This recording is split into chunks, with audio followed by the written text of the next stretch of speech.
Hi, my name is Marco Christopoulos, and like you, I go to Messiah. Now, if you're like me, you might be curious about the history of the campus and its buildings. If so, you're in luck, because myself and my group mates are going to satisfy that curiosity for you. So, let's begin. Now, any historical exploration of Messiah would be incomplete without first mentioning the Brethren in Christ Church. After all, this community is the bedrock that Messiah will be built on. Their origins, and arguably the entire universities, can be traced back to Lancaster County, Pennsylvania, during the late 18th century. Now, although the religious backgrounds of a few of these families aren't entirely clear, it's evident that most were of the Mennonite denomination. This religious background is relevant when considering why the BIC first established Messiah. At the turn of the 20th century, more and more Americans were seeking out secondary education, and that included members of the Brethren in Christ Church. So, church elders wanted to prevent members from being tempted away to secular institutions. Also, some more forward-thinking members of the church saw an opportunity to establish a missionary training school. Thus, in 1909, Messiah Bible College and Missionary Training Home opened its doors in Harrisburg with a goal of providing quality education that went hand in hand with God's teachings. By the end of that first academic year, 20 male and 17 female students had been enrolled at the school. Even then, it was quite obvious that Messiah was changing and would need a new home very soon. Hey y'all. So today I wanted to talk about something from Messiah University's past that has a meaningful element to it, and honestly could be considered a little bit sentimental. Some of you might know it, some of you might have ended up passing by it in the past without thinking the significance of it. So that building is the Hoffman Building. Hoffman stood here for almost 70 years. Erected in 1949, it wasn't considered the newest building or the flashiest spot on campus, but it honestly held significant value. It was the first building on campus that was named after women, and those women were the Hoffman sisters, Mary and Clara. And I think that's something to be acknowledged and something that's awesome about this, that honestly, I would beg to say that not many students, especially now, understand about Messiah University's history.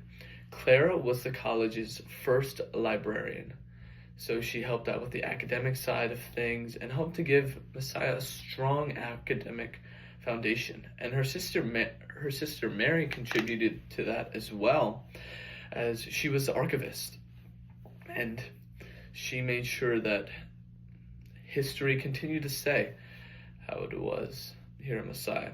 Now, when Hoffman first opened in the late 1940s, early 1950s, it was a women's dorm, and it also had a health center inside. And as time changed, so did the purpose of the Hoffman Center. It became a place where the writing center was, IT services, accessibility support, and there was even a commuter lounge at this spot. It's basically like that kid who has a project and does all the work because nobody else wants to. But sadly, by 2021, it was starting to deteriorate, and it actually was more expensive to renovate it than it would have been to tear it down and build another building. So that's when the Kim Phipps Memorial, or not memorial, but the Kim Phipps Building and Welcome Center was built.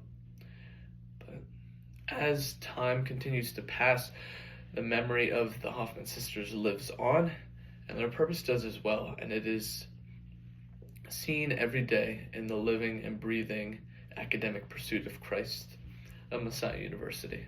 So, thanks for being here with me and just learning a little bit more about Messiah history. Hello, my name is Nick Montani, and today I would like to share with you about Messiah University's academic building, Boyer Hall. I'm currently sitting in Boyer's Department of History, Politics, and International Relations room. Boyer is the largest academic building on campus with over 98,000 square feet of room.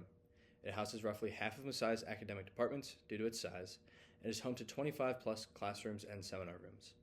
The building also includes Parmer Cinema, a 100 plus seat screening hall that is used for a variety of academic and entertainment purposes.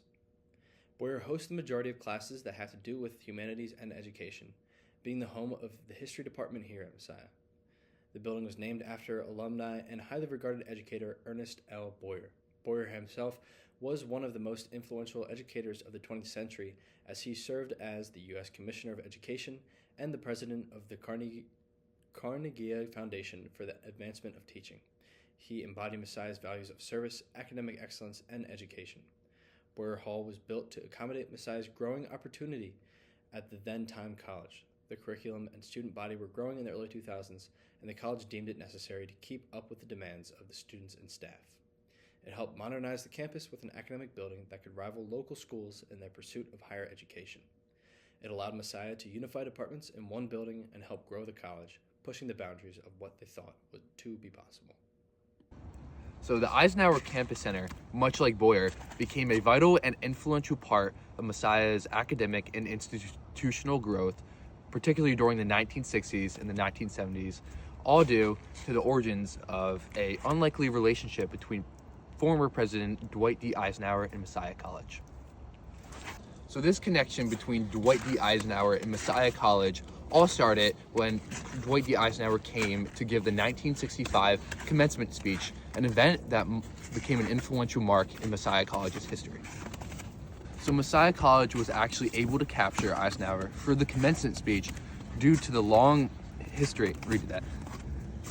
I'm just going to keep it rolling. Okay. So Messiah College was able to capture Eisenhower for the speech due to the Eisenhower family actually having a deeply rooted connection to Messiah College.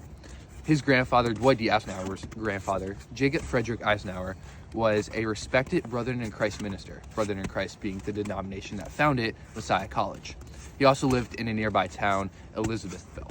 This family connection actually strengthened between the Eisenhowers and Messiah College, as Eisenhower's wife, Mamie, was named a Board of Trustees member later down the line after her husband was president.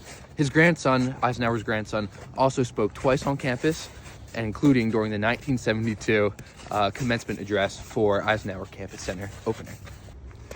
All right, so Eisenhower's 1965 commencement speech became a milestone that helped Messiah gain wider attention, regional attention specifically, at the moment because Messiah College was working to expand its reputation and connections. College leaders used this visit as an opportunity to help build relationships with local civic and business leaders, ultimately helping Messiah establish itself as an institution with increasing influence in the region. Eisenhower's visit also laid the groundwork for the creation of a new campus center. He eventually endorsed the project and allowed the building to be named in honor of his grandfather. On that same day that the Eisenhower campus building was dedicated, the college also began progress on a new iconic wooden covered bridge, which is just over there, symbolizing both tradition and progress all in a single moment. In the end, however, the Eisenhower Campus Center became more than just a building on campus. It came to represent a turning point in Messiah College's identity, marking its transition from a more inward-facing to more outward-facing community with a growing presence in the local community. Messiah has a remarkable story. Having been founded by the Brethren in Christ, it started out as a small college, really only ever meant to train missionaries to go abroad to places such as Africa and evangelize the Word. But everything always changes, and eventually Messiah became a true institution, offering more and more services. But with these more and more services, it had to offer more buildings. It started with this first building here, Old Main. Once being classrooms and dorms, now being the HQ for Messiah proper. But Messiah didn't have all this growth all at once. It was gradual, but its biggest highlight started in the 60s, when Protestant Christian universities were a very rare commodity. But under the leadership of incredible staff, they built many more buildings